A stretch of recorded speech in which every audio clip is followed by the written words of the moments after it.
এটা হলো আমাদের পুরাতন বাড়ি। আসলে কোনো ঘরই নাই, শুধু এই একটা ঘর আছে পুরাতন। বই বই এই একটা ঘর আছে আমার বাবার আমলের দেওয়া ঘর। এটা ওই যে বড় ভাই থাকতো, এখন থাকে হইলো ছোট জনের বড় জন এই বাড়িতে। তো এই যে এই বিটার ঘরে আমরা থাকতাম, উত্তরে বিটায় ঘর ছিল। এটা উত্তর, এখানে কোনো ঘর টর নাই। আর এটা ছিল পশ্চিমের বিটার ঘর, কিন্তু এটা ভেঙে ছোটো ভাই বাড়ি করছে, ঘর করছে। তারা থাকে যদিও রাজেন্দ্রপুর, এখানে মাঝে মধ্যে আসে, এর জন্য ঘরটা করে রাখা। ছোটো ভাই মুক্তার। আর এটা হলো ওই যে ছোটো জনের বড় জন, যেটা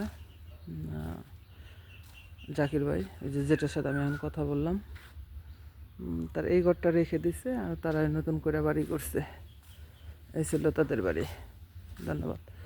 আর হ্যাঁ, তাই তো মনে হইতেছে। আর সামনে